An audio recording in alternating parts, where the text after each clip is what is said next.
Apprendre le vin. Bonjour, mon nom est Béatrice Deminet et je suis l'œnologue de Divine.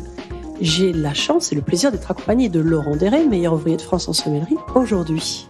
Bonjour Béatrice, quel plaisir. Comment vas-tu aujourd'hui ? Eh bien écoute, je vais très bien et je vais nous emmener au soleil. J'ai envie de parler de l'Espagne. Quelle belle idée. L'Espagne, effectivement, un des plus grands pays producteurs au monde, un producteur de vin, de raisins secs également, mais un grand pays de producteurs de monde qui fait des vins excellents, de très grande qualité depuis très très longtemps. Une vraie culture du vin en Espagne, une vraie culture gastronomique. Et ça fait vraiment partie des trois pays phares, l'Italie, la France et l'Espagne, de ces pays qui sont incontournables sur les grandes cartes des vins. Oui, c'est vrai qu'on dit toujours, avec ces trois pays-là, on regroupe quand même une grande partie de la production. On ne sait jamais qui est le premier, qui est le deuxième, qui est le troisième, mais toi, tu t'en souviens peut-être. Oui, effectivement. L'Italie, c'est le plus grand pays producteur. Alors souvent, c'est battu un petit peu avec la France en termes de volume de production de vin. Il faut toujours faire attention aux chiffres que l'on lit. En termes de surface plantée, donc de production de raisins, parfois l'Espagne peut paraître devant, mais il y a aussi des raisins secs, des raisins de table produits. Mais en termes de plantation, de nombre d'hectares, l'Espagne est le plus grand pays en termes de plantation. Le rendement est plus faible en Espagne. On est sur un climat très chaud, très méditerranéen, même considéré sur un tiers d'Espagne comme désertique. Donc des rendements plus faibles. Le raisin souffre un peu plus, produit moins de volume. Donc il y a un rendement moins important et moins de production en volume. Donc l'Italie, premier producteur, suivi de la France, suivi de l'Espagne. Et l'Espagne avec une surface de plantation plus importante. Donc trois pays culturellement très marqués par le vin dans leur gastronomie, parce qu'ils ont la même histoire, cette notion à la fois romaine. Les Romains ont aidé au développement partout en Europe. La romanisation de l'Europe a aidé vraiment à la connaissance de la vigne et à la production du vin, et en même temps la chrétienté qui a amené le vin au centre des cérémonies a fait que le vin a été planté partout où on a mis une église, partout où on a mis une croix. Même si l'Espagne a été marquée par des moments où avec des pouvoirs musulmans qui ont un petit peu ralenti un petit peu les morts, on pense à cela entre autres, mais on est sur la même culture dans ces trois grands pays, cette histoire commune des Romains et de la chrétienté qui a amené une culture du vin unique et un climat favorable, un peu plus chaud quand même en Espagne où là le soleil cogne un petit peu derrière les oreilles. Du coup, climat, ça me fait penser évidemment en cépagement.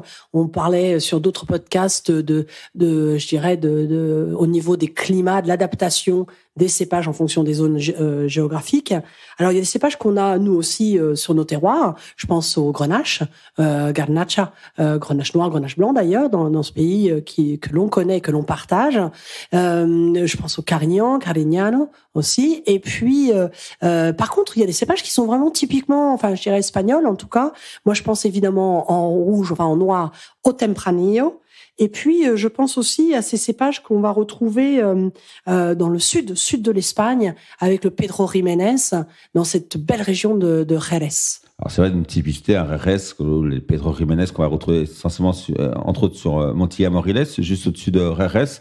Le Pedro Ximénez PX, qu'on appelle le PIX, tout simplement. C'est plus facile à prononcer et même à écrire, qui donne parfois des vins mutés, des vins oxydatifs, semi-oxydatifs, faits par Solera ou non, de grandes variétés de vins différents sur ces régions du sud de l'Andalousie, grande région viticole. Là, il fait très chaud.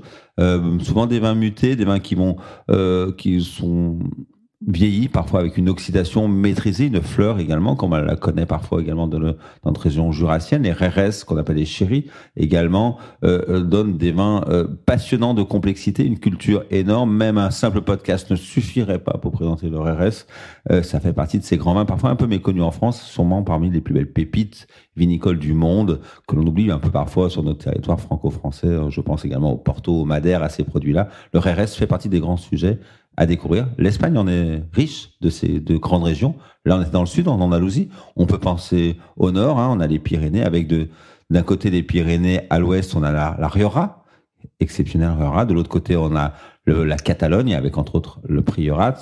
Et j'ai envie de penser à une troisième appellation qui est un peu plus au centre du pays, le long du Douro. Le Douro qu'on va appeler le Douro quand il va arriver au Portugal, qui est ce fleuve magnifique et où on va trouver une appellation exceptionnelle qui est Ribera del Duero. Donc là, j'ai un petit peu résumé trois grandes appellations.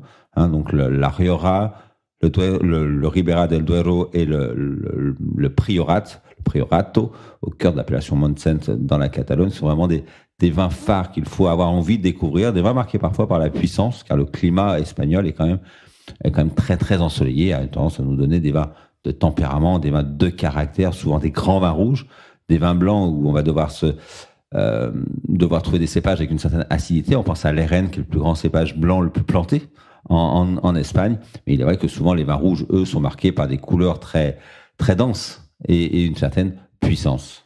Donc, c'est compliqué de parler de l'Espagne en 5 minutes. Il y a plus d'une 60aine d'appellations.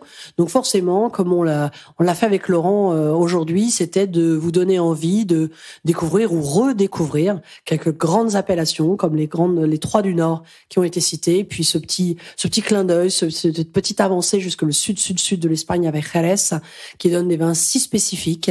Donc, vraiment, on vous donne rendez-vous pour de nouveaux podcasts et avec des focus un petit peu plus importants sur certains types d'appellations, certainement en particulier le priorat que l'on sélectionne chez Divine.